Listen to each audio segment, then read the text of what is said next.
Apa kabar pemirsa? Jumpa kembali dengan saya Yofi Widianto dalam Indonesia untuk Indonesia Kaya.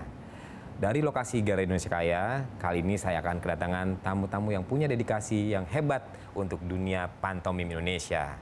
Akan saya panggilkan narasumber kami, yaitu Mas Yayu Unru dan Mbak Gendis Utoyo. Silakan Mas, Mbak. Yang pertama saya akan bertanya pada Mas Yayu dulu.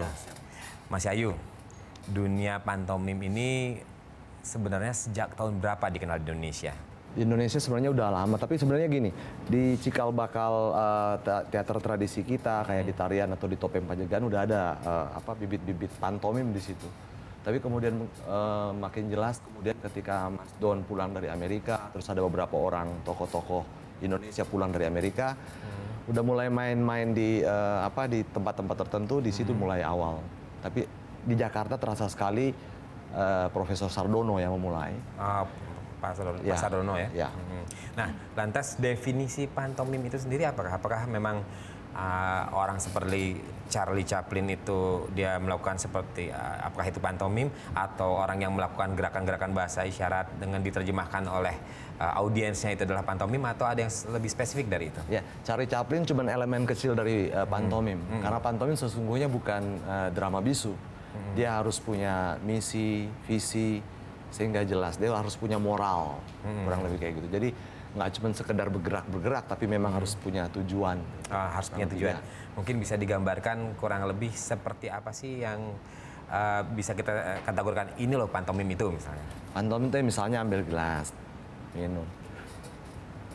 Jelas kalau bahasa bisu itu, jadi kayak menjelas-jelaskan. Oh gitu. Kalau pantomim nggak harus menjelas-jelaskan.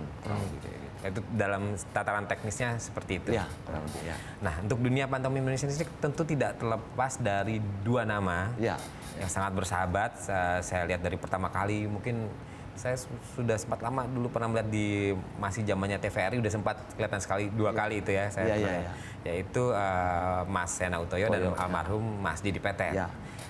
Kalau Mas Yayu melihat peran kedua tokoh ini di dunia pantomim Indonesia sampai sejauh apa dan apa saja yang mereka lakukan sebenarnya?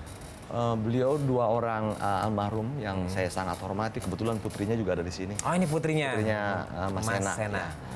Dia orang yang sangat kreatif dan bahkan ada satu tokoh pantomim dunia yang namanya guru beliau yang namanya Profesor Milan Sladek menganggap Mas Sena Utoyo ini adalah manusia jenius di bidang pantomim.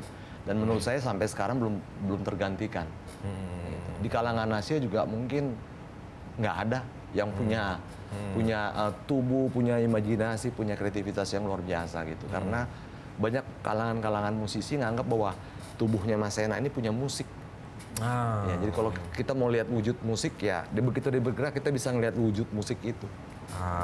Lantas kalau kolaborasi dengan Mas Didi Petet itu dimulai sejak kapan? Mulai sejak mereka berdua masuk ke IKJ tahun 77. Mereka nggak tahu kalau itu pantomim, mereka cuma bergerak aja. Terus Mas Sardono kebetulan jadi dosen mereka lihat ini pantomim ini, pantomim. Oh, ini pantomim ya. Ya udah mereka akhirnya bikin pantomim yang namanya Kijang Group. Ada Mas Reza Tapi, ada Krisno Bosa bikin dan kemudian grup itu bubar. Mas Sena, Mas Didi bikin Sena Didi dan kemudian sesudah mereka pulang dari Vancouver, mereka membentuk Sena Didi Mime yang melibatkan banyak orang sampai 100 lebih, termasuk saya di dalamnya. Tapi pantomim yang dibikin Mas Sena terakhir ini dengan Sena Didi Mime, pantomim yang unik karena udah bisa ngomong, bisa nyanyi, bisa apa, jadi ya udah sangat-sangat modern.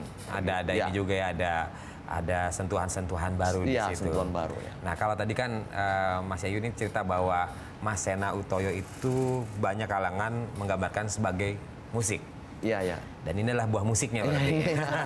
Nah, Gendis sendiri mulai menyukai apakah memang karena melihat ayah atau memang kan kalau biasanya yang pas muda-muda begitu melihat pantomim mungkin tidak membeli pilihan seni yang lain, kan banyak juga pilihannya pasti pada waktu pertama kali mengenal seni yang kontemporer lah, dari barat apalagi serangannya pasti udah banyak ke kamu.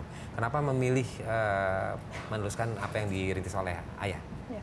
Pertama kali memang dari kecil itu aku udah sangat akrab sekali dengan Sena Didi Mime gitu ya. Apalagi ibu juga selalu cerita mengenai proses kreatif Sena Didi Mime, terus bagaimana pertunjukan-pertunjukan Sena Didi Mime dengan pantomim yang sebenarnya pantomim yang diusung oleh Sena Didi Mime ini sendiri berbeda sama pantomim yang ada di barat gitu.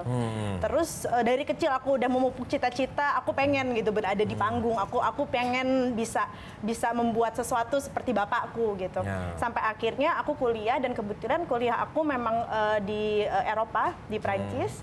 Lalu aku sering diskusi dengan dosen aku di sana gitu. Aku kasih lihat ini loh bentuknya Sena Didi Mime seperti ini. Mereka sendiri sering, oh ya Indonesia punya ya teater seperti ini ya. Maksudnya pantomim itu sendiri kan asalnya sebenarnya bukan dari Indonesia. Gitu, asalnya dari luar gitu sebenarnya. Tapi memang seperti yang tadi udah dijelaskan oleh Om Yayu bahwa pantomim itu di teater tradisi Indonesia sudah ada sebenarnya gitu. Nah, dari situ timbul kebanggaan tersendiri bahwa ternyata Indonesia itu punya saya sebagai anak muda gitu punya apa ya, punya bentuk yang orang bule sendiri mengatakan bahwa ini sangat apa ya, sangat masa kini gitu, sangat kontemporer, sangat edgy, mungkin istilah anak muda zaman sekarang kan mengatakan wah edgy banget nih gitu. Edgy dan kekinian. Iya, dan kekinian. Jadi ternyata memang maksud aku ya, walaupun aku masih muda gitu, hitungannya generasi yang terkininya dari Sena Didi Mime, karena Sena Didi Mime juga udah banyak sekali generasinya gitu. Aku sendiri sangat bangga banget gitu. Aku sendiri senang mewakili generasi mudaku dan berada di sini. Gitu. Oke. Makin menarik perbincangan kita, akan diteruskan perbincangan dengan Mas Yayu dan juga Mbak Gendis. Tapi setelah segmen berikut akan ada pertunjukan dari Sena Didi Mime. Jangan kemana-mana, tetap di Indonesia, ide untuk Indonesia.